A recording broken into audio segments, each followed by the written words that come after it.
Welcome to Mishna study with Masechet Demai, Perek Gimel Mishnah. In this Mishnah, we're going to speak about similar to this Mishnah, but over here, you're giving your fruits to an innkeeper. Right? When you come to a hotel or really an inn on the road, what they would do is they would take their fruits, whatever they had, they would give it to the innkeeper. The innkeeper would almost be their chef, right? They would take what they had, their food, their meat, their rice, whatever it is, and they'll make them dinner from it.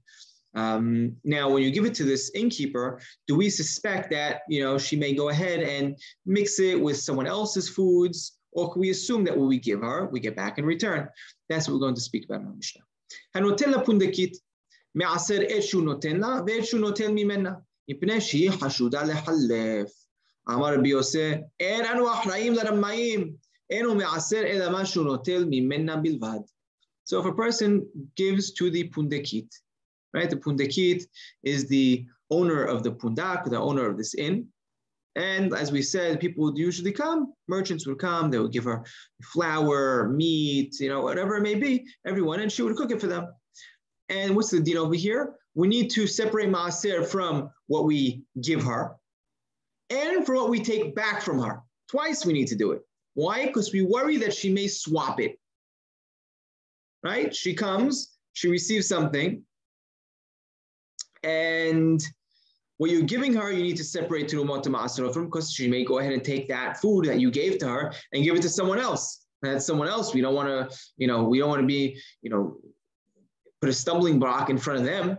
Harambam even seems to indicate over here that we're putting a stumbling block in front of her, right? That she may even, give the wrong food to someone that's, giving someone else tevel. We don't want to do something like that to even her or to the person that's receiving it, because they're going to eat something that's tevel. So you need to go ahead and separate from the maaser, from the food that you're going to give her, and what you take in return, what you take back from her, because what you're receiving, you have to also assume that you may not have received what you gave her. You may have gotten someone else's food, and that someone else may have not separated Terumot Ma'aserot, maybe Tevel, Demai. So you need to also separate Ma'aserot from what you receive back. So you have to do twice. What you're giving her, you need to take Terumot Ma'aserot from before you give it to her. And when you get it back from her, you need to also separate again. Why? Because she is Hashuda Lehalef. We worry that she may swap it out. And Rabbi Yosef comes and says, no, I'm not responsible for Amayim.